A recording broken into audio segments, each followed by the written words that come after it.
तो हम कंटिन्यू करते हैं अपना इलास्टिसिटी वाला काम। और कल जो था हमने 3 फिजिकल क्वांटिटीज का नाम लिया था। कौन सी 3 क्वांटिटी? सबसे पहले कौन आता है? External force. नहीं, मैं उनको छोड़ो। जो तीन क्वांटिटीज की जिनकी मैंने बात की थी इस चैप्टर में नहीं आएंगी। सबसे पहले strain, then stress and then stress के बाद मॉडुलस ऑफ इलास्टिसिटी। तो इस क्लास में कुछ उन्हीं चीजों को समझने का हम प्रयास करेंगे, उन्हीं चीजों को देखेंगे क्या है क्या नहीं है।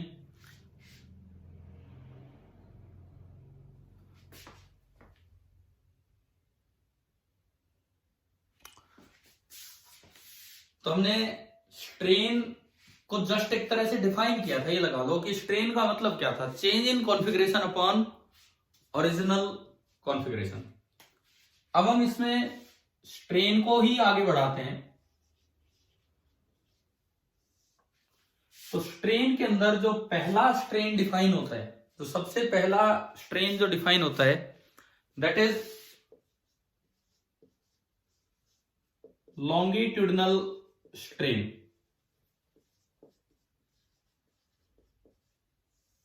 लॉन्गिट्यूडिनल का मतलब है कि भाई अलोंग द लेंथ कुछ चीज डिफाइन होगी, लेंथ के अलोंग ही आपने उसको किसी तरह से डिस्टोर्ट किया होगा, ये आपका होगा लॉन्गिट्यूडिनल स्ट्रेन। जैसे मैं एग्जांपल बना के दूं आपको बोर्ड पे। देखिए, सपोज एक रोड है, एक रोड है और इसकी मेटल की रोड है, मेटल की, कोई इस तरह की नहीं है। और इसकी जो इनिशियल लेंथ है, नेचुरल लेंथ, इस वक्त जो नेचुरल लेंथ है दैट इज एल, ये है। मैं 2 केस लेता हूं, एक बार लेंथ के अलोंग इसको खींचता हूं, एक बार इसको दबाता हूं। सपोज मैंने ये 2 केस लिए। एक बार मैंने इसको दोनों साइड बाहर से फोर्स लगाया, इधर भी एक्सटर्नल इधर भी एक्सटर्नल, लेकिन बैलेंस फोर्स लगाई। बैलेंस चलेगी नहीं, बस खींचेगी, थोड़ा सा खींचेगी। लेंथ बड़ी होगी या कम हुई होगी? बोलो। सर बड़ी होगी। तो ये मैंने लिख दिया L प्लस DL। और दूसरा केस मैं लूं, दूसरा केस ये, इस बार मैंने दोनों साइड से अंदर की तरफ फोर्स लगाया, तो बताओ लेंथ बड़ी होगी या कम हुई होगी? सर कम होगी। कम होगी। तो नई लेंथ को हम क्या लिखें? बोलिए। L minus dx। Sir L plus delta L।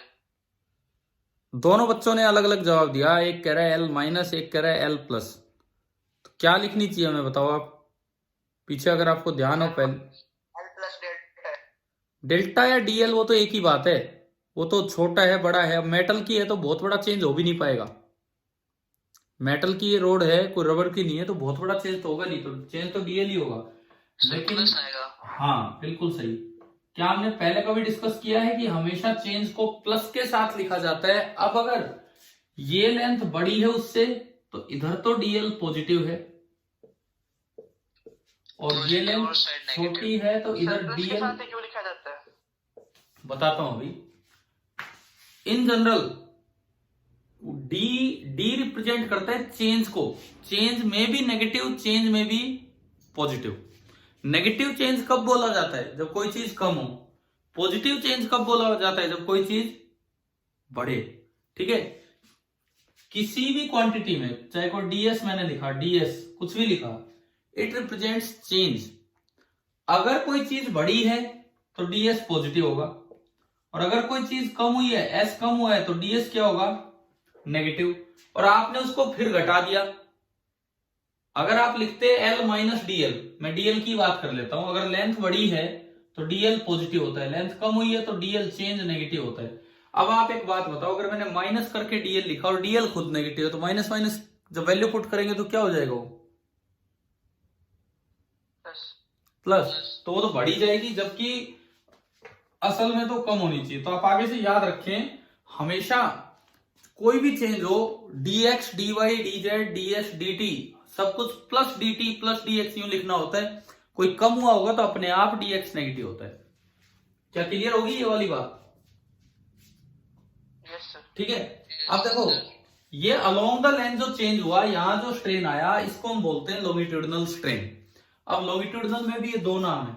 आपने इसको दबाया है तो इसको नाम देंगे कंप्रेसिव स्ट्रेन, कंप्रेसिव। और इसको खींचा है तो इस लॉन्गिट्यूडिनल स्ट्रेन को हम नाम देते हैं टेंसाइल स्ट्रेन। एक कंप्रेसिव स्ट्रेन और एक टेंसाइल स्ट्रेन है, तो लॉन्गिट्यूडिनल स्ट्रेन ही, बस वो किस तरह से आप कर रहे हो उस पे नाम रखे गए हैं। अच्छा, अब कल हमने पढ़ा था स्ट्रेन। स्ट्रेन का मतलब change in length upon natural length, original length. Natural. अब स्ट्रेन में एक चीज याद रखो, it is always defined as a positive quantity.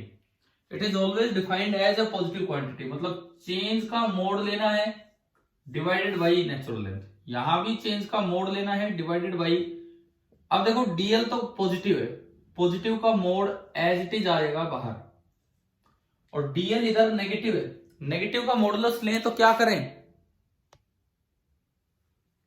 बताइए? -5 का मोड क्या होता है? Sir, 5. मतलब उसके बाहर एक और माइनस लगा दो। तो अगर डीएल का मोड लेना और डीएल नेगेटिव है तो इसका मतलब बाहर एक और माइनस लग जाएगा, तो ये इसका मोड आएगा -dl/l। और ये बताओ, अब जो वो लिखा है वो पॉजिटिव है कि नेगेटिव है? ये Sir, positive. पॉजिटिव, ये भी पॉजिटिव है, ये भी पॉजिटिव है। तो ये हमने पहला स्ट्रेन डिफाइन किया, पहला स्ट्रेन जिसको हम नाम देते हैं क्या? Longitudinal strain. क्या समझ आ गया कैसे डिफाइन होता है स्ट्रेन लॉन्गिट्यूडिनल वाला? Yes, sir. ठीक है, ये कन्वेंशन मैं तो खैर काफी पहले आपको बता चुका हूं फिजिक्स की स्टार्टिंग से +1 से, कि हमेशा चेंज को प्लस के साथ लिखते हैं, याद होगा ना वो सभी को? ठीक है, ये आप नोट कर लीजिए, नोट कर लीजिए, फिर हम नेक्स्ट स्ट्रेन पे चलते हैं। Sir, कर लिया. ठीक है, अगर साथ साथ कर ही लेते हो तो बहुत अच्छी बात है, नहीं तो स्कूल में तो क्या था कि थोड़ी देर रुकना भी पड़ता था। लॉन्गिट्यूडिनल जो आपने स्ट्रेन लिखा, इसको कई बार जैसे ये भी नाम दिया जाता है नॉर्मल स्ट्रेन। लॉन्गिट्यूडिनल स्ट्रेन को ही नॉर्मल स्ट्रेन भी बोल दिया जाता है। चलूं मैं अगले स्ट्रेन पे, सेकंड पे? Yes. ठीक है, आप वो आपने सीपीपी 50 देख लिया? मैंने तो आपके ग्रुप पे आज दोबारा भी डाला था, पिछले लेक्चर के साथ भी लिंक कर रखा था, इवन आंसर के साथ लिंक कर दिया था बॉन्ड करके। तो देखिए उसमें जो पहला ही सवाल है, इसके जस्ट बाद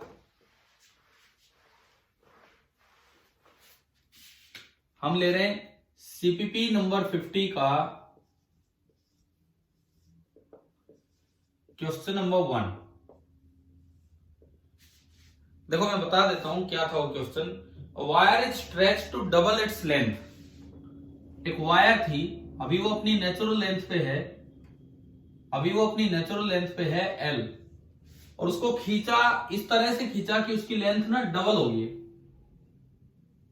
उसको इतना खींचा कि उसकी लेंथ डबल हो गई। डबल होने का मतलब है कि उसकी लेंथ होगी है 2L। 2L खींच के हुआ है, लेकिन ये नेचुरल लेंथ 2L नहीं हुई। कल मैंने दिया था एक हीट करने वाला एग्जांपल पिछली क्लास में, Yes, sir. तो वहां तो नेचुरल लेंथ ही चेंज होती है, लेकिन यहाँ नेचुरल लेंथ चेंज नहीं हुई, आपने स्ट्रेच किया उसको।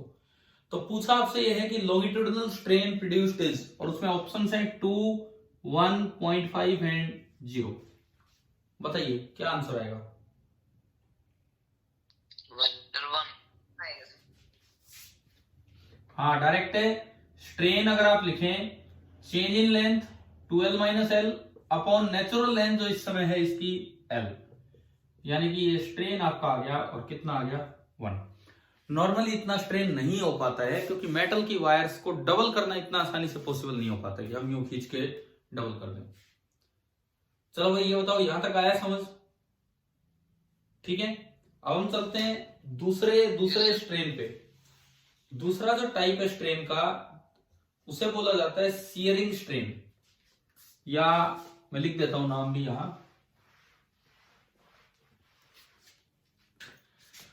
Number second is called shearing strain या फिर टेंजेंशियल स्ट्रेन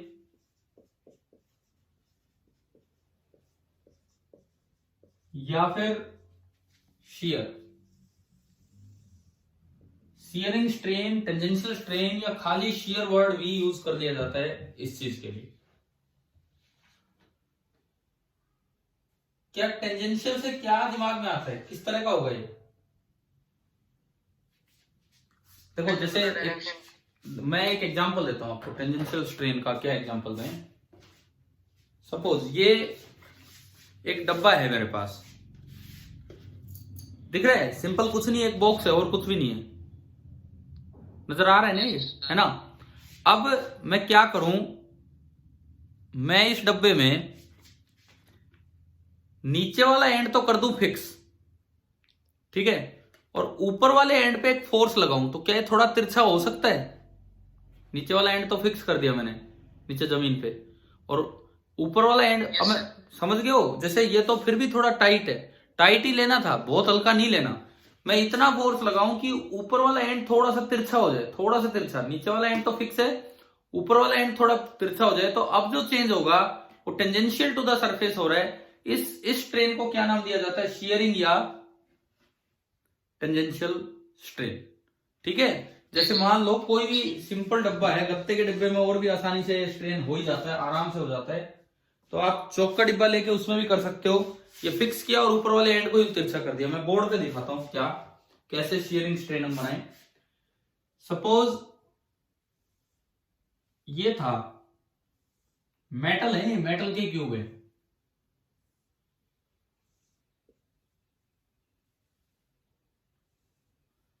मान लो ये एक मेटल का क्यूब है। अभी ये अपनी नेचुरल स्टेट में है। मैं इस पे ऊपर वाले सरफेस पे एक फोर्स लगाता हूं टेंजेंशियल डायरेक्शन में, दिस इज एफ एक्सटर्नल। ये चल नहीं रहा, इसका मतलब ग्राउंड ने अपने आप फ्रिक्शन लगा रखा होगा इस पे। और मैं लिखता हूं सफिशिएंट फ्रिक्शन है। सफिशिएंट फ्रिक्शन मतलब ये मूव नहीं कर पा रहे, मतलब जितना एफ एक्सटर्नल है उतना ही स्टैटिक फ्रिक्शन इस पे लग रहा है, और इस कारण से ये आगे नहीं बढ़ पा रहे। क्या ये डायग्राम आ गया यहां तक समझ में? ठीक है, तो एट इक्विलिब्रियम क्या होगा, मान लो ये सरफेस ग्राउंड पे फिक्स्ड है,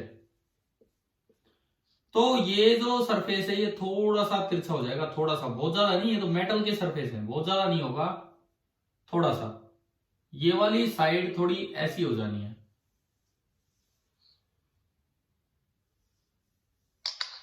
इस तरह से, और यूं कहें तो इसकी शेप ना पूरी ऐसी चली जानी है। अब थोड़ा ये साइड में चला गया,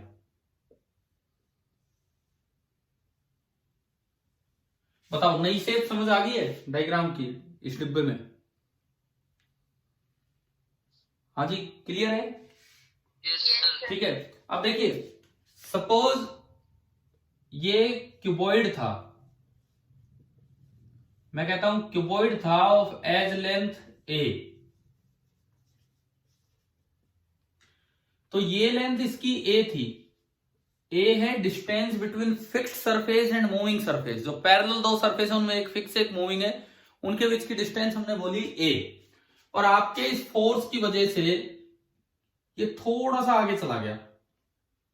आप dx बोलना चाहो dx बोल लो, da बोलना चाहो da बोल लो, मैंने dx बोल दिया, थोड़ा सा ये आगे शिफ्ट हो गया। या यूं कहें ये जो प्लेन है, बीच वाला प्लेन घूम गया बाई थोड़ा सा एंगल डी थीटा। समझ आ रही है कुछ चीजें, कुछ चेंजेस जो मैंने यहां बताए?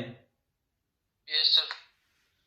अब यहां पे मैं अगर शियरिंग स्ट्रेन या शियर को डिफाइन करूं या टेंजेंशियल स्ट्रेन को डिफाइन करूं, तो है तो ये डायमेंशनलेस चीज, इस तरह से डिफाइन किया जाता है, displacement of the surface under the tangential force.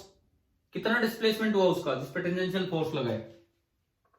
dx upon perpendicular distance between the fixed surface and the tangentially moving surface. कितनी है परपेंडिकुलर? ए। अब इसको मैं वर्ड्स में नहीं लिख रहा हूं इतना बड़े बड़े, आप भी वर्ड्स में मत लिखना, ये समझ आ गया है ना ये क्या है? ठीक है। Yes, sir. लेकिन इसी की एक और भी डेफिनेशन है। आप इस ट्राइंगल में देखो, इस ट्राइंगल में टेन थीटा कितना है, ten D theta, dx by a. dx by a. So dx by a is also tan of d theta. और हम शायद जानते होंगे कि for small angle sine theta and tan theta are nearly equal to theta if theta is in radian. बताओ पता है कि नहीं ये वाली बात? Yes, sir. कंफर्म है ना आप इस बारे में? तो मैं यहां एक बार लिख भी देता हूं ये कि फॉर स्मॉल एंगल्स, छोटे एंगल्स के लिए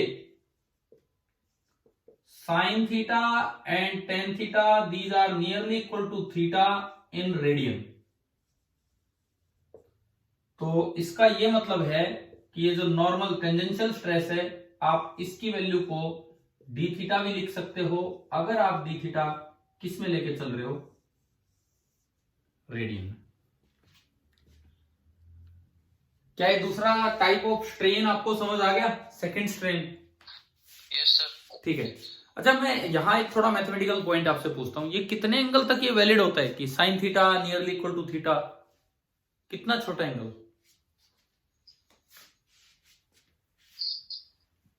बताएं?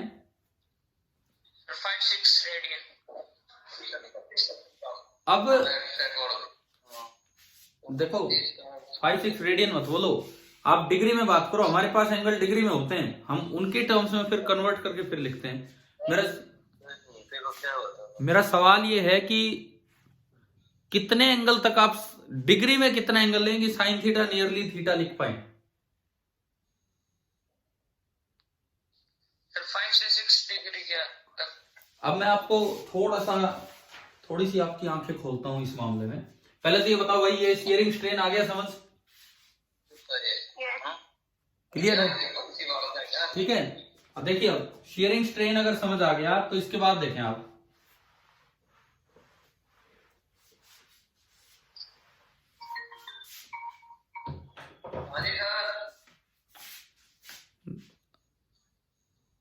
देखो अब इधर समझो। मान लो, चलो मैं एक बड़ा एग्जांपल लेता हूं जिसकी वैल्यू आपको याद है। साइन 30 डिग्री की वैल्यू सभी को याद है? कितना होता है साइन 30 डिग्री? बोलो भाई, साइन 30 डिग्री कितना होता है?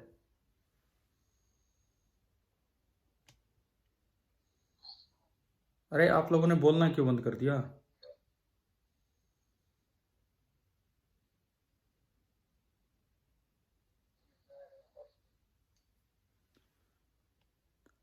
भाई मेरी आवाज सुन पा रहे हो कि नहीं?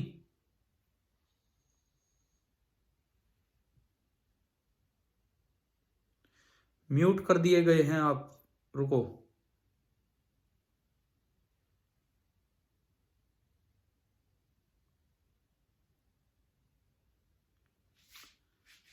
तो खिलाफ स्टेप थोड़ी देर की।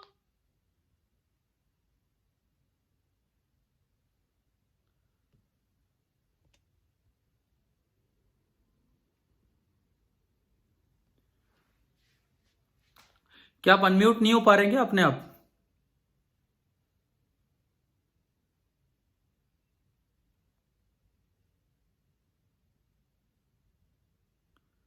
एक सेकंड में करता हूं यहां से।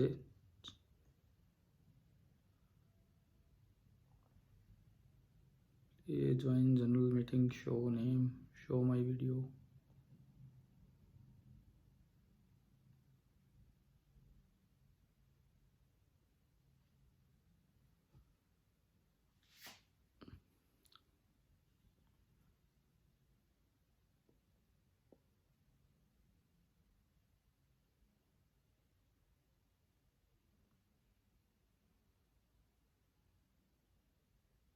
चलिए देखिए यार, इधर देखें।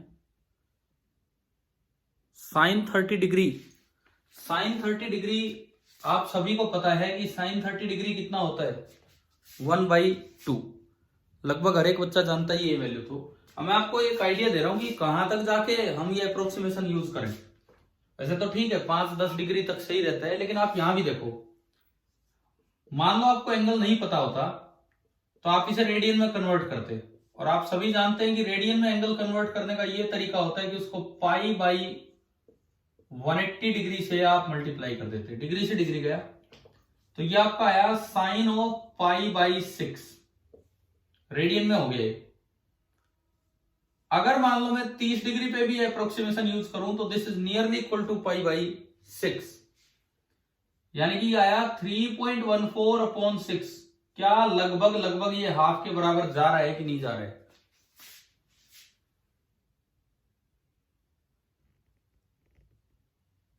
हाँ जी भाई, समझ आ रहा है कि इवन हायर एंगल तक, कुछ हाई एंगल तक भी हम ये चीज कंटिन्यू कर सकते हैं।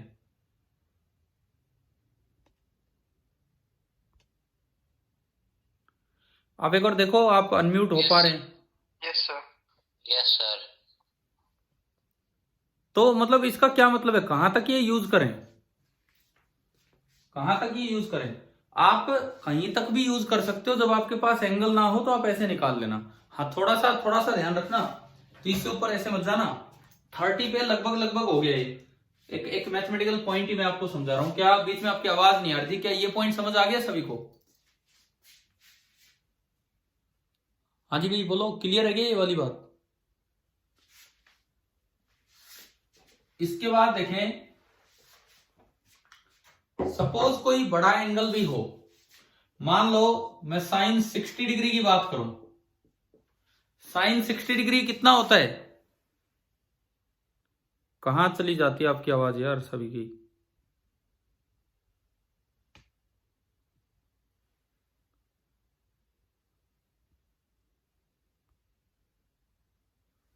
साइन 60 डिग्री कितना होता है? Under root 3/2।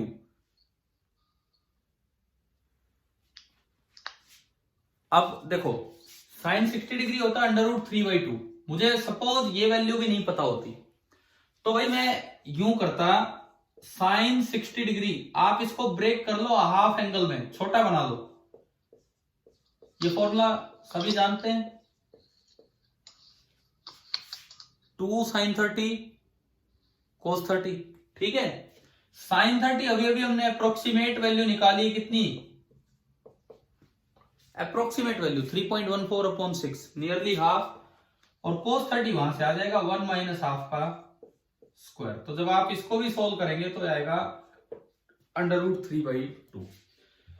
चलो हम अपनी फिजिक्स पे लौट के आते हैं। दो तरह के स्ट्रेन हम पढ़ चुके हैं, लॉन्गिट्यूडिनल स्ट्रेन, शियरिंग स्ट्रेन। अब जो थर्ड वन आता है दैट इज वॉल्यूमेट्रिक स्ट्रेन। तीसरा जो आता है third one, that is volumetric strain.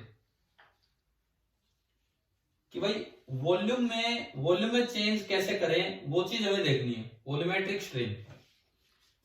Suppose so we are not able to unmute. यार ये आज कैसी सेटिंग होगी इसमें? एक मिनट रुको, मैं कहां से इसमें चेंज करूं? मीटिंग सेटिंग्स,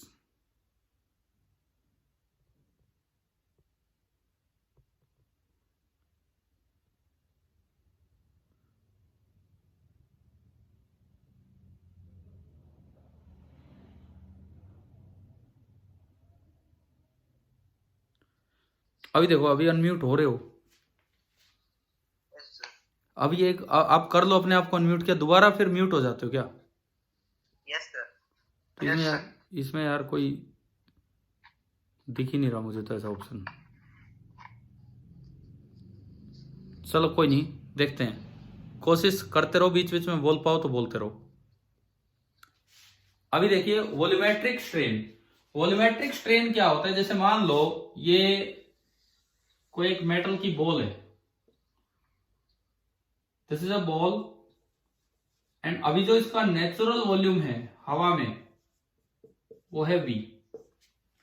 अब मान लो मैंने इस बॉल को पानी में डाल दिया, लिक्विड में, तो चारों तरफ से पानी का प्रेशर आएगा इस पे,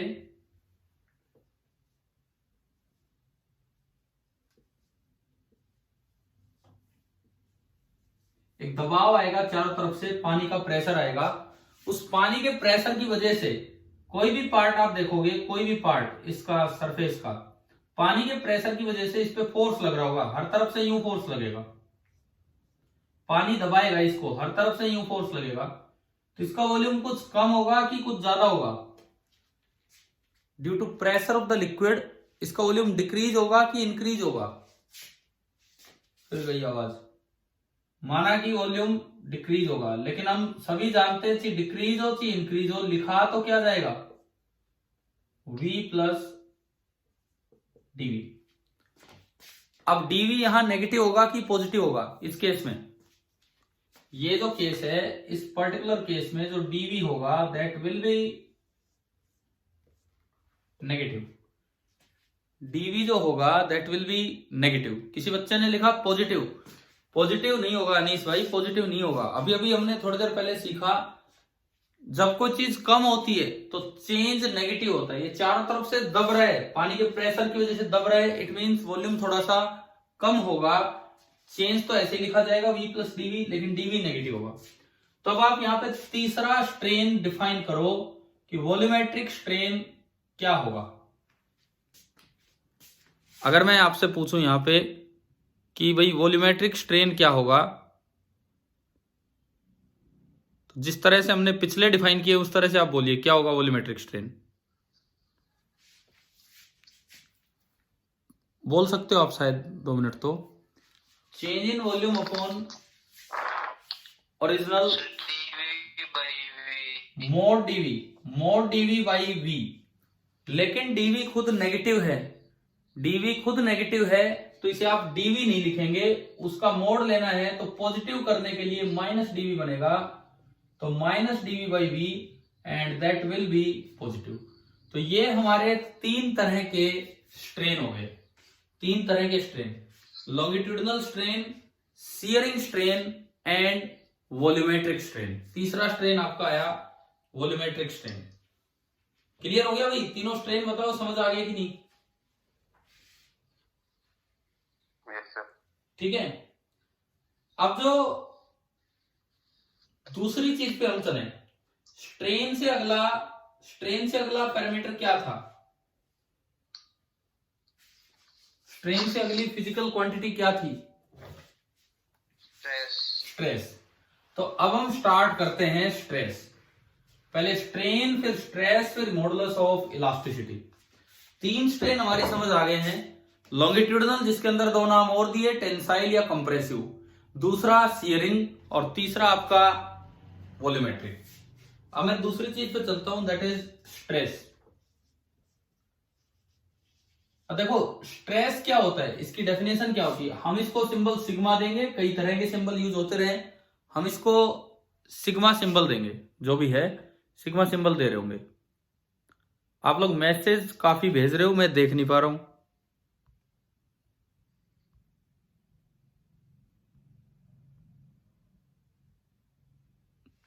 मैं पढ़ूं मैसेज, क्या कोई लिख रहा है?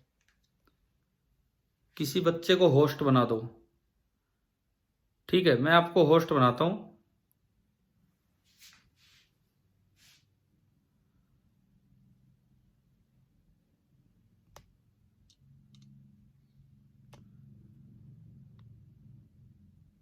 हाँ जी मनीष कुमार, मैंने आपको होस्ट बना दिया है। ठीक है, थोड़ा देर यार संभाल लेना भाई, ये क्या करना है, किसको म्यूट करना अनम्यूट करना है, संभाल लेना। और अगर बीच में, वैसे तो जाना मत क्लास से, जाओ तो किसी को होस्ट बना के जाना। इधर देखो, कर दिया सर। ठीक है ठीक है। देखिए तो अब इधर देखिए, स्ट्रेस हम स्टार्ट करते हैं। आपने एक्सटर्नल फोर्स लगाया, उससे स्ट्रेन आया, स्ट्रेन आने से क्या डेवलप हुआ था? Internal restoring force. तो स्ट्रेस को किस तरह से डिफाइन किया जाता है? स्ट्रेस बोला जाता है internal restoring force generated per unit cross sectional area. भाई ये वाला फोर्स हम लगाते नहीं है, ये वाला फोर्स हम लगाते नहीं है, स्ट्रेन आने की वजह से ये फोर्स अपने आप जनरेट होता है मटेरियल के अंदर और उस वजह से स्ट्रेस टर्म डिफाइन होती है। तो बताइए क्या स्ट्रेस क्या है, क्या समझ आ रहा है? Yes sir. स्ट्रेस की यूनिट बताओगे? ऐसा यूनिट इससे फॉर्मूले से स्ट्रेस न्यूटन पर मीटर स्क्वायर, स्ट्रेस की ऐसा यूनिट न्यूटन पर मीटर स्क्वायर, और जो स्ट्रेन था वो आपका डायमेंशनलेस था। जब एक बॉडी अपनी नेचुरल लेंथ में होती है तो क्या उसमें कोई स्ट्रेस होता है? बताओ। No sir. बिल्कुल नहीं होगा, क्योंकि नेचुरल लेंथ में है तो डिफॉर्मेशन नहीं, डिफॉर्मेशन नहीं तो स्ट्रेन जीरो, और स्ट्रेन आने के बाद ही स्ट्रेस आता है, तो इसलिए उसमें कोई भी फोर्स जनरेट नहीं होगा और स्ट्रेस जीरो हो जाएगा। अब यहां पे मैं फिर दोबारा से उसी तरह का सिस्टम स्टार्ट करूं। जैसे मान लो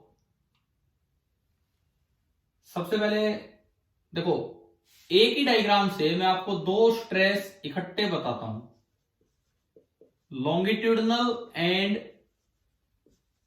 शियरिंग स्ट्रेस, फिर वॉल्यूमेट्रिक अलग देख लेंगे।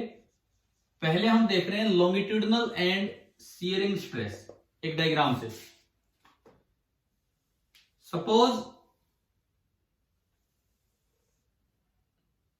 ये कोई भी एक मेटल की रोड है इस तरह से, और आपने क्या किया, इसको दोनों साइड से ना दबा दिया, दोनों साइड से दबा दिया। यानी कि मैं लॉन्गिट्यूडनल में कौन से की बात कर रहा हूं, टेंसाइल की कि कंप्रेसिव की? कंप्रेसिव। ठीक है, दो बार डायग्राम नहीं बनाएंगे, कंप्रेसिव की हम बात कर रहे हैं। अब यहां पे स्ट्रेस अगर डिफाइन करना है तो आपको कोई इंटरनल एरिया लेना होगा। मैंने इसके अंदर कोई भी एक क्रॉस सेक्शन ले लिया, और जरूरी नहीं कि क्रॉस सेक्शन परपेंडिकुलर ही लो, आप कैसे भी आप ले सकते हो। ये आपने एक क्रॉस सेक्शन ले लिया, ये दिख रहा है ना, थोड़ा ग्रीन कलर है, हल्का चला होगा, नजर तो आ रहा होगा क्या बनाया मैंने। ठीक है, यस सर। एक चीज तो दिमाग में रखो, अगर क्वेश्चन में नहीं दिया क्रॉस सेक्शन कौन सा है तो जो वायर का है वही लेना है, सीधा जो वायर का है वही लेना है। लेकिन क्वेश्चन में ऐसा हो सकता है, ऐसा दिया जाए कि कोई और क्रॉस सेक्शन आपको दे दिया जाए इस तरह से। सपोज मैं कहता हूं कि ये जो क्रॉस सेक्शन बना, ये एरिया है डेल्टा एस। डेल्टा एस मैंने इस एरिया को बोला, एक इधर का पोर्शन है एक उधर का। ये राइट है लेफ्ट है बताओ, मैं यहां लिखूंगा, बोलो। राइट। ये राइट पार्ट है और ये लेफ्ट पार्ट है। जब भी आपको स्ट्रेस लिखना हो तो वायर को ब्रेक करना होगा बीच से, उस क्रॉस सेक्शन पे जाना होगा। तो मान लो मैं यहां आ गया, मैं केवल लेफ्ट पार्ट को देख रहा हूं, मैं केवल और केवल लेफ्ट पार्ट को देख रहा हूं, और जो क्रॉस सेक्शन मुझे दिखाया गया है मैं उसी को बनाऊं। ये क्रॉस सेक्शन मैंने बनाया, और ये एरिया जो है, ये क्रॉस सेक्शन एरिया है delta S.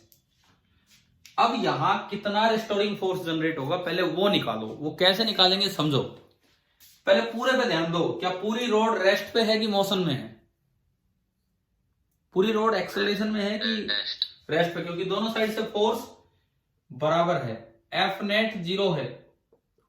F net zero का मतलब कि जो रोड की एक्सेलरेशन है वो कितनी है? जीरो। तो अगर रोड की एक्सेलरेशन जीरो है तो लेफ्ट पार्ट की एक्सेलरेशन भी जीरो होगी और राइट पार्ट की एक्सेलरेशन भी जीरो होगी। तो मैं only and only left part को देख रहा हूं, मैं ओनली लेफ्ट पार्ट को देख रहा हूं, आप राइट को भी देख सकते हो। और हमें पता लगा कि इसकी एक्सेलरेशन थी जीरो। अच्छा, एक फोर्स इस पे इधर से लग ही रहा था बाहर से, एक्सटर्नल, ये तो था एक्सटर्नल। तो भाई ये जीरो कैसे हो सकता है? दूसरा फोर्स तो इस पे तो लगा ही नहीं, वो तो इस पे लगा है। इसका मतलब एक इंटरनल फोर्स लगा होगा जो राइट ने लेफ्ट पे लगाया होगा। किधर लगाया होगा बताओ? अगर ये उधर लगा है तो राइट वाले पार्ट ने लेफ्ट की तरफ क्या है, इधर की तरफ एक फोर्स लगा रखा होगा कि नहीं? यस। ये है F internal on left by right, ये होगा। तो जो स्ट्रेस हम डिफाइन करें, स्ट्रेस जो हम डिफाइन करें, इस ब्लू कलर वाले एक्सटर्नल फोर्स की वजह से डिफाइन करें या रेड कलर वाले इंटरनल फोर्स की वजह से? इंटरनल। स्ट्रेस जो आया होगा वो इंटरनल की वजह से आया होगा, तो यहां जो स्ट्रेस डिफाइन होगा, stress that is internal restoring force per unit area, F internal upon area. अब बात यह आती है कि किस तरह से, कैसे डिफाइन करें। तो आप इस एफ इंटरनल के दो टुकड़े कर दो, एफ इंटरनल के आप दो टुकड़े कर दो, एक परपेंडिकुलर डायरेक्शन में, एक एरिया के परपेंडिकुलर और एक एरिया के पैरेलल। एफ इंटरनल के मैंने दो टुकड़े कर दिए, एक को मैंने बोला एफ नॉर्मल और एक को मैंने बोला एफ टेंजेंशियल। लिखे तो छोटे ही जा रहे हैं, आपको नजर आ रहे हैं, वैसे कलर भी हल्का ही हो रहा है, नजर आ रहे हैं कि क्या लिखा है मैंने। Yes, sir. एफ के दो कंपोनेंट कर दिए, एक है एफ नॉर्मल और एक है एफ टेंजेंशियल। तो अब मैं यहां दोनों को डिफाइन करूं। अगर मैं डिफाइन कर रहा हूं sigma normal means tangential stress, तो बताओ कौन सा फोर्स लूं, एफ इंटरनल का कौन सा कंपोनेंट लूं मैं, परपेंडिकुलर वाला। तो ये डेफिनेशन आएगी एफ नॉर्मल डिवाइडेड बाई जो भी ये एरिया है, जो भी ये क्रॉस सेक्शन आपको दिखाया, डेल्टा एस। और अगर मैं शियरिंग स्ट्रेस को डिफाइन करूं तो बताओ सिग्मा टेंजेंशियल क्या होगा, F tangential divided by delta S. आप बताइए क्या एक डायग्राम में आपको ये दोनों डिफाइन करने आगे कि नहीं, लॉन्गिट्यूडिनल एंड शियरिंग, बोलिए भाई। Yes, sir. ठीक है। और एक चीज दिमाग में रखना, मैं लिख भी देता हूं यहां पे कि इफ द एरिया, जो ये एरिया, ये तो हमने क्वेश्चन में लिया है सीधा, if the area is not specifically mentioned, question में दिखाया ही नहीं गया कि कौन सा एरिया लेना है, जैसे इसमें तो मैंने ग्रीन कलर बना दिया, तो आप कौन सा लेंगे, लेंथ के perpendicular, A cross section perpendicular to the length is taken। क्या ये पॉइंट समझ आ गया है जो बताया मैंने लास्ट में? Yes. ठीक है। अब देखिए हम एक और सवाल की तरफ चलते हैं। सीपीपी आप किसी मोबाइल में देख पाए, किसी ने प्रिंट आउट निकाल लिया हो, सीपीपी 50 में मैंने कंप्रीहेंशन दिया था, सीपीपी 50 में मैंने कंप्रीहेंशन दिया था, और उससे पहले एक और, मतलब वो स्ट्रेस पे, वहां पे क्या थे, दो क्वेश्चन स्ट्रेन पे थे और उसके बाद फिर एक क्वेश्चन और एक कंप्रीहेंशन पूरा स्ट्रेस पे था। तो अब हम वो स्ट्रेस निकालने वाले काम करेंगे। पहले मैं एक, चलो वॉल्यूमेट्रिक पे उसके बाद ही चलेंगे, पहले यही कैलकुलेट करते हैं। भाई डायग्राम मिटा दूं अगर आपने लिख लिया है तो, बना लिया है तो? Yes, yes, ठीक sir. है ठीक है ठीक है।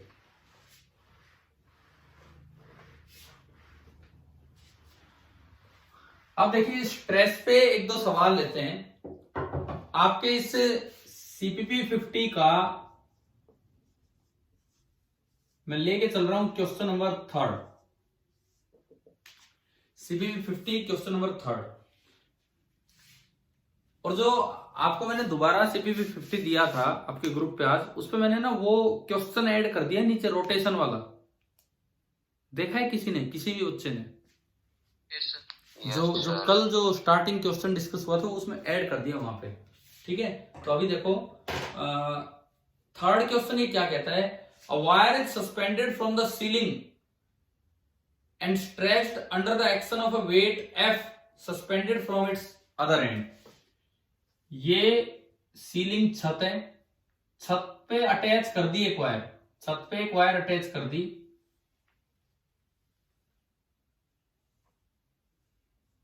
और बोला है कि दूसरे एंड पे एक लोड अटैच कर दिया, वेट अटैच कर दिया एफ। जैसे यहां पे मैंने एक वेट अटैच कर दिया और जो वेट दिया गया है वो एफ दिया गया है।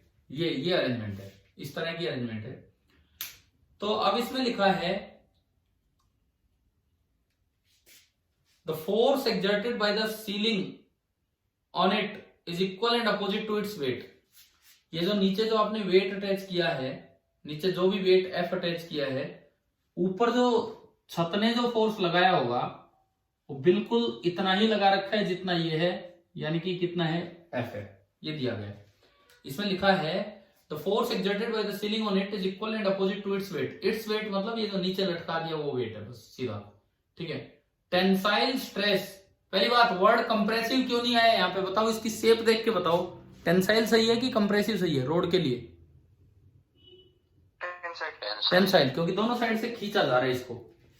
Tensile stress at any cross section A of the wire is, आपको ये बताना है कि इस वायर के किसी क्रॉस सेक्शन पे कितना टेंसाइल स्ट्रेस होगा। जो ऑप्शन आपको दिए गए सवाल में वो है F/A, next one is 2F/A, next one is F/2A and अगला ऑप्शन है 0। ये आपके 4 ऑप्शंस दिए गए हैं इस तरह से। अब एरिया अलग से दिखाया नहीं तो हमें कैसे मानना चाहिए, कोई भी क्रॉस सेक्शन कैसे लें हम, बोलो? परपेंडिकुलर टू द लेंथ, ये इसकी लेंथ है, तो आपको नहीं बोला तो आपको ना एक कोई क्रॉस सेक्शन मानना होगा परपेंडिकुलर टू द लेंथ, टेढ़ा मेढ़ा नहीं मानना है, ठीक है। चलो ये हो गया। अब इसमें लेफ्ट राइट नहीं है तो इसमें अप एंड डाउन है, एक पोर्शन अपर पोर्शन, एक पोर्शन डाउन पोर्शन। आपको जब भी, अभी मैंने सिखाया था, जब भी स्ट्रेस चाहिए तो इंटरनल फोर्स चाहिए। इंटरनल फोर्स अगर चाहिए तो इसको ब्रेक करना पड़ेगा, बिल्कुल उस जगह से ब्रेक कर लो, बिल्कुल उस जगह से ब्रेक कर लो जहां पे ये आपने एरिया कंसीडर किया है। और अगर आप देखो, पहले पूरे को देखो, पूरे पे नेट फोर्स कितना है वर्टिकली? 0। F नेट 0 है, इट मींस एक्सेलरेशन कितनी होगी? 0। देखो इस स्टेप को मजाक में मत लेना, कई बार लगता है ये तो होगा ही होगा ना, ऐसा भी होगा कि अनबैलेंस्ड फोर्स होंगे। अभी तो मैं शुरुआत कर रहा हूं इस चैप्टर की, तो हमने कौन से फोर्स लिए हैं? सारे फोर्स हम कैसे लेके चल रहे हैं? बैलेंस्ड फोर्स, ठीक है। बैलेंस्ड फोर्स बैलेंस्ड लेके चल रहे हैं तो कोई दिक्कत नहीं आ रही, एक्सेलरेशन 0। आगे जल्द ही 1-2 क्लास में अनबैलेंस्ड फोर्स भी आएंगे, तो आपको पहले स्टेप चेक करना होगा। F नेट 0 तो एक्सेलरेशन 0, इट मींस अगर आप अपर पोर्शन भी उठाते हो, चाहे लोअर भी उठा लो, उससे कोई फर्क नहीं पड़ता, तो उसकी भी एक्सेलरेशन 0 ही होगी। अब अपर पोर्शन पे एक एक्सटर्नल फोर्स तो छत में लगा रखा था, ये तो एक्सटर्नल है, लेकिन एक्सेलरेशन 0 है, इट मींस दूसरा फोर्स कौन सा लगा होगा? डाउन वाले पार्ट ने लगाया होगा, इंटरनल। डाउन वाला पार्ट अपर पार्ट को पुश करेगा कि पुल करेगा, आप बताओ? पुल करेगा, क्योंकि उसे अपोजिट डायरेक्शन में निकालना है, यानी कि ये F इंटरनल होगा जो नीचे वाले ने लगाया होगा। जब कंप्रेसिव स्ट्रेस जब आता है, कंप्रेसिव में तो आप दोनों साइड से दबा रहे होते हो, तो ये पुश करता। टेंसाइल स्ट्रेस में आप दोनों पार्ट से खींच रहे हो तो बीच वाले पुलिंग फोर्स लगाएंगे। समझ आ गया? पुलिंग पुशिंग याद रखने की जरूरत नहीं है, क्या है वो डायग्राम से दिख रहा है हमें। अच्छा, एक्सेलरेशन 0 होने का ये मतलब है कि मैं F इंटरनल की वैल्यू लिख पाऊंगा, क्योंकि एक्सेलरेशन तो 0 तभी होगा ना जब F इंटरनल कितना हो जाए, यहाँ पे F ही हो जाए उसके बराबर, ठीक है। एरिया क्वेश्चन में दिया होगा, इसमें लिखा है, हाँ, at any cross section A of the wire is, wire का जो क्रॉस सेक्शन है एरिया दैट इज ए, ये भी ए होगा। तो अब तो बता दो बस सिग्मा कितना आ गया? Tensile stress normal F internal by A, और F इंटरनल बाई ए का सिंपली मीनिंग है कि कितना हो गया? F बाई ए। तो आंसर आपका याद है। आज भी बताओ, समझ में आए दोनों तरह के स्ट्रेस कैसे डिफाइन होते हैं? एक ही डायग्राम में मैंने आपको क्लियर किया था। Yes sir. ठीक है, यस सर। अब देखो, अब मैं कंप्रीहेंशन वाले क्वेश्चन पे चलता हूं, जिसमें अलग से क्रॉस सेक्शन, किसी ने देखा था क्या? किसी बच्चे ने एक डायग्राम देखा हो, एक ब्लॉक मतलब वेज सा दे रखा है, वेज नहीं सॉरी ब्लॉक ही दे रखा है, रोड दे रखी है और उसमें टेढ़ा एरिया बनाया हुआ है। Yes sir. ठीक है, तो मैं बोर्ड में बनाऊंगा व्यू डायग्राम।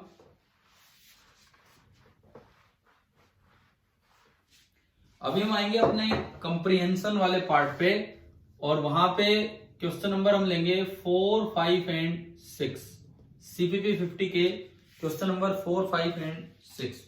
भाई लड़कियां भी है कि नहीं इस क्लास में अभी लाइव? Yes, sir.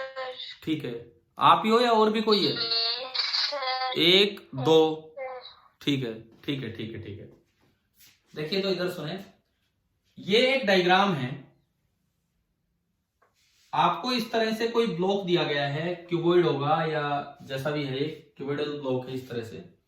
मैंने पीछे भी एक क्यूबॉइड बनाया, क्यूब मान लो, उससे कोई फर्क नहीं पड़ रहा है। और इसमें यूं दिखाया गया है कि दोनों साइड अगेन बैलेंस्ड फोर्स है। अभी आज की क्लास में तो बैलेंस्ड फोर्स ही चल रहे हैं, बैलेंस्ड फोर्स है और दोनों साइड से फोर्स लग रहा है F। अच्छा, बीच में इन्होंने बोला कि एक क्रॉस सेक्शन लो, एक क्रॉस सेक्शन, ये ऐसा कुछ बोला है। ए डैश इस क्रॉस सेक्शन का नाम दिया है, ए डैश इस क्रॉस सेक्शन का नाम दे रखा है। और इस क्रॉस सेक्शन ने सरफेस के साथ एंगल बना रखा है थीटा। और एक इन्होंने एक एरिया मतलब लाइन से एरिया को रिप्रेजेंट कर रहे हैं। अब मैं सवाल पढ़ता हूं क्या है। Consider a long steel bar, एक लंबी स्टील बार है, under a tensile stress due to the forces F acting at the edges along the length. ये जो बाहर दो फोर्स F लग रहे हैं उसकी वजह से अंदर एक टेंसाइल स्ट्रेस आ गया होगा, बिल्कुल आया होगा, ये दिख भी रहा है हमें। Consider a plane making an angle theta with the length, length के साथ, ब्रेड्थ के साथ नहीं, लेंथ के साथ एक प्लेन मानो जिसने एंगल बना रखा है थीटा। यानी कि हमें अपने आप नहीं मानना, इसने स्पेसिफाई कर दिया कि भाई ये वाला एरिया लेना है। इसने स्पेसिफाई कर दिया कि ये वाला एरिया लेना है। ये एरिया हम पहले तो बताओ, एरिया ऑफ क्रॉस सेक्शन समझ आ गया कौन सा कंसीडर किया है? Yes, sir.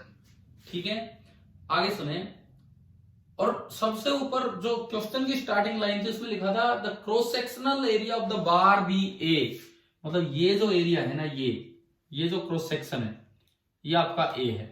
अगर मैं सीधा एरिया बनाऊं तो ये सीधा एरिया आपका ए है। ये आपका अरेंजमेंट है। अब पहले सवाल में पूछा है, चौथे सवाल में, what are the tensile and shearing stress on this plane. ये जो ए डैश हमने दिखाया, इस पे टेंसाइल स्ट्रेस कितना होगा और इस पे शियरिंग स्ट्रेस कितना होगा। ये जो ए डैश,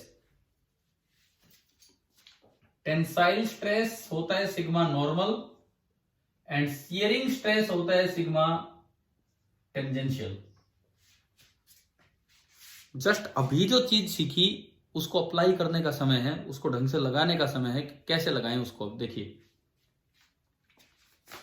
भाई, क्रॉस सेक्शन आपको कलर नजर आ रहे हैं, रेड और ग्रीन या नहीं?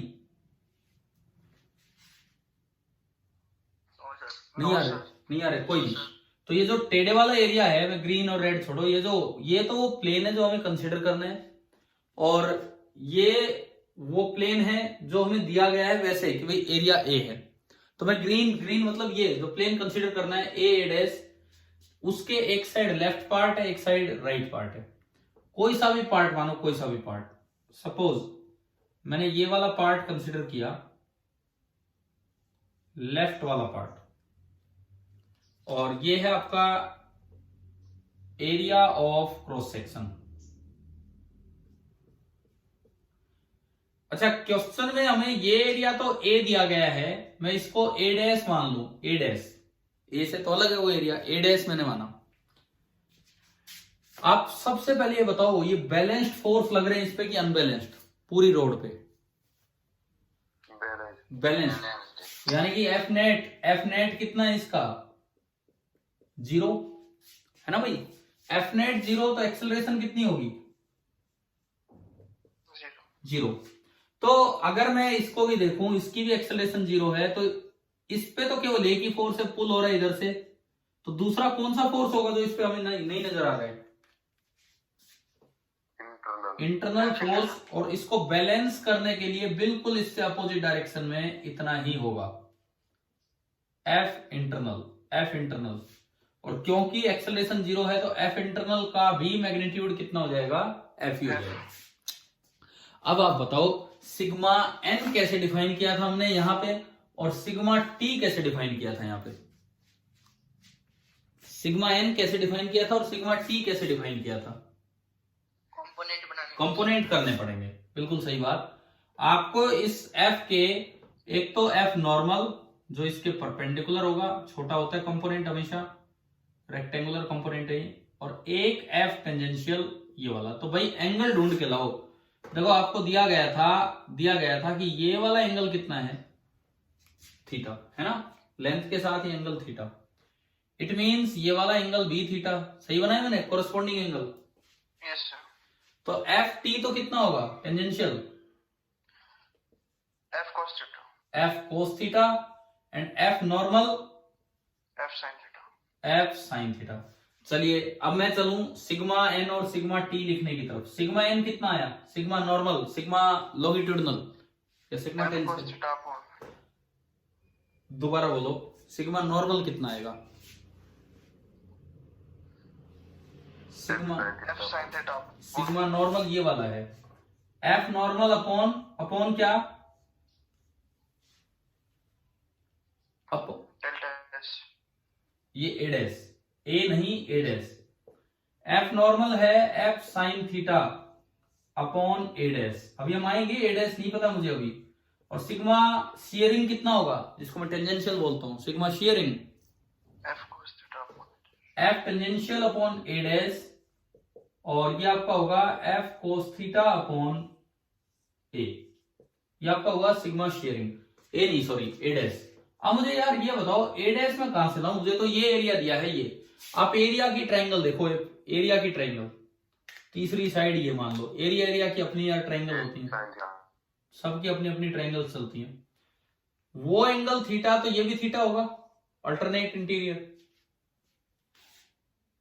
है ना। ए गिवन है, ए डैश निकालना है, तो कौन सा यूज करूं, साइन थीटा कोस थीटा, किसका यूज करूं, एरिया। हाँ, एरिया की ट्रायंगल में साइन थीटा कितना होगा, A upon perpendicular upon hypotenuse, A upon A dash. It means A dash कितना हो गया मेरे पास, ना यार ना, यूं तो ए अपॉन सारी गलती हो जाएगी, ए अपॉन साइन थीटा। समझ आ गया, ठीक है। तो जब आप यहाँ पे ए अपॉन साइन थीटा रखोगे, ए अपॉन साइन थीटा, तो ये तो क्या आया, F by A sine square theta. और जब आप यहाँ पे ए अपॉन साइन थीटा रखोगे, तो ये बनेगा F by A sign theta cos theta. और साइन थीटा कोस थीटा को आप डबल एंगल में कैसे लिख सकते हैं,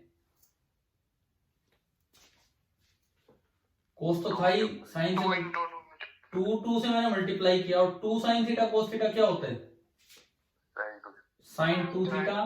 तो ये आ गया F into sine to theta divided by 2a।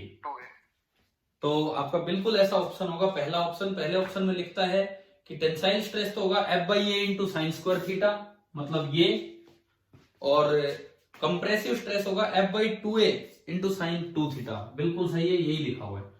अब आप बताओ, क्या इस सवाल की मदद से क्या आपको टेंसाइल और कंप्रेसिव दोनों, सॉरी टेंसाइल और शियरिंग, या मैं कहूं लॉन्गिट्यूडनल और शियरिंग स्ट्रेस दोनों डिफाइन करने आ गए एक डायग्राम में, ठीक है। अब देखो इसका जो पांचवा और छठा सवाल है वो तो एक ट्रिग्नोमेट्री का एक छोटा सा पार्ट है। फिफ्थ क्वेश्चन देखिए क्या है, मैं बोलता हूं, for what angle is the tensile stress a maximum. Tensile stress maximum कब होगा, ये मैक्सिमम कब होगा, कितने एंगल पे, सिग्मा नॉर्मल आ गया, हाँ, एफ बाई ए कॉन्स्टेंट है, एंगल वेरिएबल है, तो साइन स्क्वायर थीटा मैक्सिमम कब होता है, जब थीटा कितना हो, यानी कि थीटा आप लेंगे 90 डिग्री, रेडियन में लिखें तो पाई बाई 2 रेडियन, तो उस वक्त जो सिग्मा लॉन्गिट्यूडनल है वो मैक्सिमम होगा, और साइन 91 रखोगे तो सिग्मा लॉन्गिट्यूडनल मैक्सिमम कितना हुआ, एफ बाई ए। ये आपका सवाल नंबर 5 हो गया। अच्छा, सिक्स्थ क्वेश्चन देखिए क्या कहता है। सिक्स्थ में कहता है for what angle is the shearing stress a maximum. Sir zero ना भैया, शियरिंग स्ट्रेस मैक्सिमम ना। देखो शियरिंग स्ट्रेस का फॉर्मूला आया F/2A, वो तो कांस्टेंट है क्योंकि ये एंगल को वेरी करा रहा है, इनटू साइन पाई बाई 4। हाँ, साइन की मैक्सिमम वैल्यू तब होती है जब उसके आगे जो एंगल लिखा हो वो आप कितना ले लें, 90 डिग्री। यानी कि आप जो थीटा लें वो कितना लें, 45 डिग्री कहें या उसे कहें π/4। 45 डिग्री बोलिए या π/4। और इस समय sin 2 थीटा 1 होगा और सिग्मा टेंजेंशियल की भी जो मैक्सिमम वैल्यू है वो सिंपली आपकी क्या निकल के आ गई, F/2A। अभी बताओ क्या ये तीनों सवाल 4th 5th 6th क्लियर हो गए कि नहीं? Yes sir. तो स्ट्रेस में एक और है, अभी वो भी डिफाइन कर रहे हैं। मैं अभी इस क्लास में तीनों टर्म्स तो क्लियर कर ही रहा हूं, आपको छोटा छोटा ही पार्ट है, समझ आ ही रहा होगा किस तरह से हम कर रहे हैं ना। तीसरा बताओ कौन सा स्ट्रेस बचा है? मॉड्यूलस अरे नहीं, तीसरा स्ट्रेस और बचा है अभी तो, वॉल्यूमेट्रिक। हाइड्रोलिक स्ट्रेस भी कई बार उसे बोल देते हैं क्योंकि लिक्विड लिक्विड का यूज होता है। वॉल्यूमेट्रिक स्ट्रेस पे मैं चलता हूं।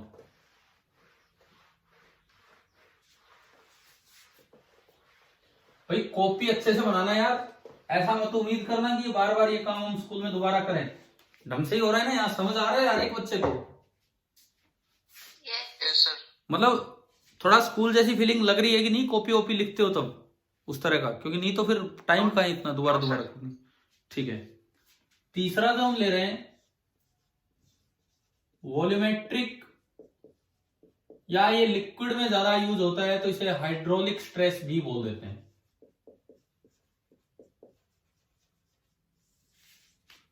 वॉल्यूमेट्रिक या फिर हाइड्रोलिक स्ट्रेस।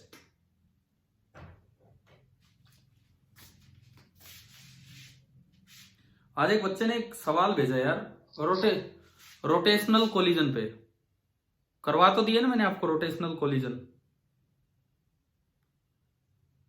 बताना। एक बार मैं एक बात पूछता हूं, चलो आपको ध्यान हो तो, मोमेंटम कंजर्वेशन कब लगता है रोटेशनल कोलिजन में? मोमेंटम कंजर्वेशन जब रोड क्लैंप्ड हो या रोड क्लैंप्ड ना हो? हाँ याद तो है, मतलब इट मींस रोड क्लैंप ना हो। वो एक सवाल आया था उसमें कोई, मैंने तो खैर उसका सॉल्यूशन भेज दिया, मैं आपको भी दे दूंगा ये सवाल करने को। उसमें क्वेश्चन ऐसा था, इससे हटके मैं एक सवाल आपको दे रहा हूं, ट्राई करना आप। ये एक रोड है, इसका मास मुझे याद है 3m दिया था, यूनिफॉर्म रोड है, इसको छोड़ दिया गया, ये नीचे आ रही है। जिस वक्त इसकी स्पीड u थी, यहां एक पार्टिकल टकराता है, m मास का पार्टिकल, और पार्टिकल की स्पीड ऊपर की तरफ है u। वो नीचे आ रहा है, ये ऊपर जा रहा है u स्पीड से, और पूरी लेंथ 4a या 4l जो भी था, और पार्टिकल टकरा रहा है यहां से a डिस्टेंस दूर। एंड कोलिजन लिखा था उसमें कि कोलिजन कैसा है, परफेक्टली इलास्टिक। सवाल आ गया समझ? कितने देर लोगे क्लास? कर रहे हैं खत्म, अभी कर रहे हैं, बस मैं टर्म्स ही खत्म करूंगा और कुछ नहीं। देखिए इधर सुने, ये देखो, ये सवाल समझ आ गया, क्वेश्चन समझ आ रहा है क्या दिया मैंने? Yes sir. टक्कर हो रही है, वही रोटेशनल कोलिजन जिनको एसेंट्रिक कोलिजन भी बोलते थे। ये मास m u स्पीड से टकराया, ये 3m मास u स्पीड से टकराया, 4a इसकी लेंथ है, a है, परफेक्टली इलास्टिक कोलिजन है। Find omega of road just after the collision. जिसने पूछा था मैंने तो उसको सॉल्यूशन भी भेजा, लेकिन आप लोग पहले ट्राई करेंगे, उसके बाद अगली क्लास में इस चीज को डिस्कस कर रहे होंगे। ठीक है, ये होमवर्क के लिए लिख लेना, रोटेशन वाले नोट्स में ऐड कर लेना वहां पे। चलिए हम वॉल्यूमेट्रिक और हाइड्रोलिक स्ट्रेस इस पे आ रहे हैं। अब थोड़ी देर की क्लास है, बस ये फिनिश होने वाला काम। हम मेनली टर्म्स में हैं कि आज ये टर्म्स डिफाइन कर ले, और अगला जो है मॉडुलस ऑफ इलास्टिसिटी, उसमें कुछ भी टाइम नहीं लगना है।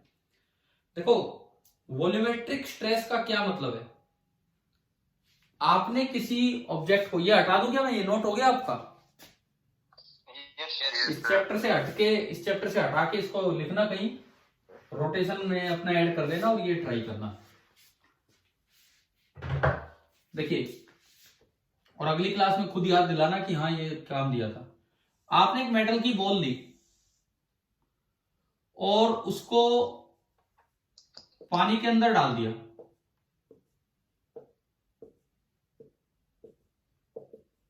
अभी जो पीछे किया था वो पानी के अंदर डाल दिया, हर तरफ से इसके ऊपर नॉर्मल फोर्स लगेगा, हर तरफ से। जैसे ये अगर मैं कोई भी एक छोटा सा एरिया मानूं, सपोज यहां लिक्विड का प्रेशर है P, अगर यहां लिक्विड का प्रेशर है P तो जो बाहर से एक्सटर्नल फोर्स लगेगा, सपोज ये एरिया डेल्टा एस है तो उस पर फोर्स लगेगा P इंटू डेल्टा एस। बताओ कैसे लिखा मैंने? प्रेशर क्या होता है? प्रेशर आपने 9th क्लास में पढ़ा होगा टर्म, क्या? Force upon area. तो अगर यहाँ F फोर्स लग रहा है और डेल्टा एस एरिया है तो प्रेशर होगा F बाई डेल्टा एस। तो फोर्स कितना लग रहा होगा इसका मतलब? P into delta S. यानी कि ये जो फोर्स है, जितना एरिया बढ़ा लोगे उतना फोर्स बढ़ा हो रहा होगा। दूसरी बात, जो फोर्स लग रहा है वो सरफेस के परपेंडिकुलर लग रहा है। हर जगह ऐसा ही हाल मिलेगा, आप जहां भी बनाएंगे बिल्कुल ऐसा ही हाल इसका मिलेगा। जो भी फोर्स लगेगा F external that will be equal to P into delta S, जिससे चारों तरफ से दब गया होगा और उससे उसका नया वॉल्यूम हमने लिखा था थोड़ी देर पहले, कितना हो गया? V plus dV। dV negative था कि पॉजिटिव? नेगेटिव। लेकिन ये इक्विलिब्रियम में आ चुका है, मतलब ये जैसा बनना था बन चुका है। इसका मतलब इंटरनली इतना ही फोर्स डेवलप हो गया होगा बाहर की तरफ, तभी तो ये पार्ट इक्विलिब्रियम में है। यानी कि F इंटरनल भी बन गया होगा P इंटू डेल्टा एस। यहां भी अगर आप देखेंगे तो F इंटरनल इतना ही बन गया होगा P इंटू डेल्टा एस। तो चलिए इसको भी डिफाइन करवा दो, क्या होगा बताओ? Volumetric stress. वॉल्यूमेट्रिक स्ट्रेस क्या होगा यहाँ पे? P into delta S upon sigma volumetric internal restoring force per unit area, और डेल्टा एस से डेल्टा एस कैंसिल। यानी कि लिक्विड के केस में तो internal restoring force per unit area simply किसके बराबर आ गया? जो लिक्विड का वहां पे प्रेशर है वही क्या हो जाएगा? वहां का वॉल्यूमेट्रिक स्ट्रेस। बताओ ये आया क्या समझ में? Yes sir. ठीक है, मतलब हमने कुल मिला के अभी जितना डिफाइन किया है यहाँ पे, लॉन्गिट्यूडनल, टेंजेंशियल और वॉल्यूमेट्रिक, लॉन्गिट्यूडनल, शियरिंग और वॉल्यूमेट्रिक, तीनों में दो दो चीजें डिफाइन कर ली। क्या क्या? एक तो स्ट्रेस और एक एक क्या? स्ट्रेन। अब तीसरी जो टर्म उसमें टाइम नहीं लगना, बिकॉज बड़ी सीधी सी टर्म है। एक लॉ होता है फिजिक्स में जिसे बोलते हैं हुक्स लॉ।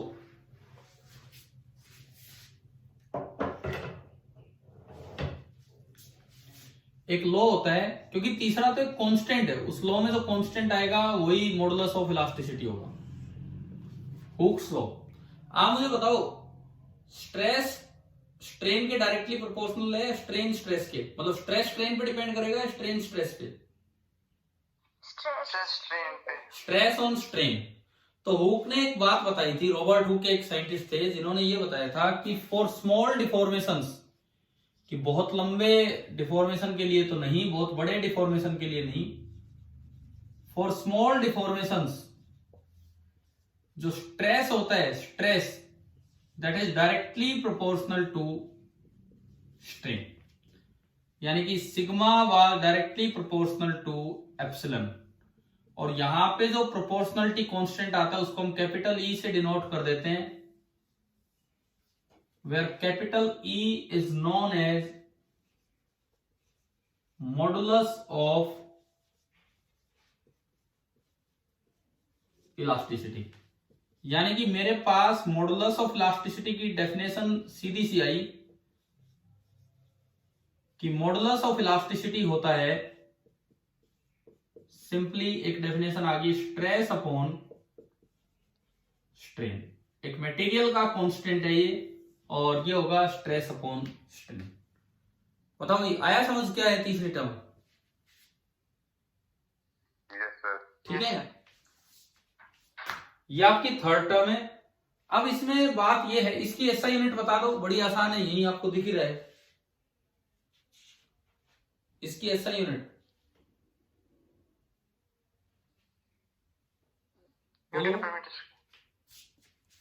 जो स्ट्रेस की होगी वही होगी, स्ट्रेन की तो है ही नहीं यूनिट, और स्ट्रेस की थी न्यूटन पर मीटर स्क्वायर।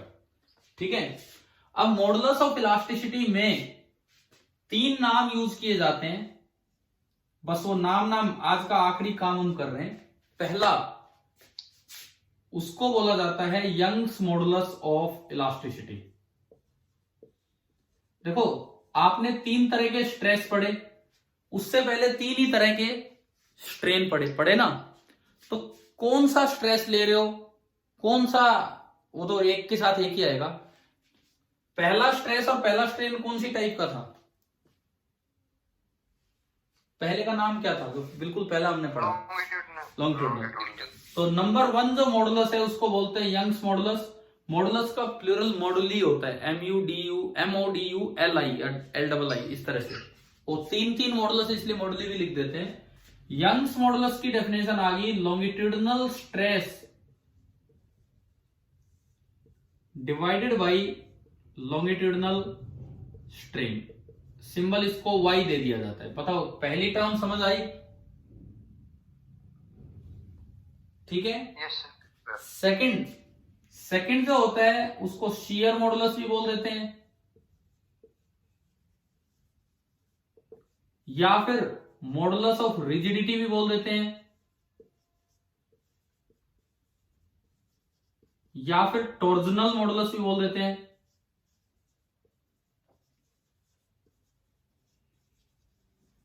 और इसको सिंबल देते हैं कैपिटल G भी दे देते हैं, या ईटा ETA, नीटा मत बोलना, ईटा।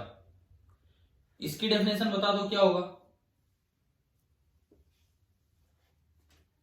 इसकी डेफिनेशन दूसरे नंबर वाला है, तो क्या डेफिनेशन बनेगी? जैसे इसमें लिखा longitudinal stress upon longitudinal strain, इसमें क्या बनेगी?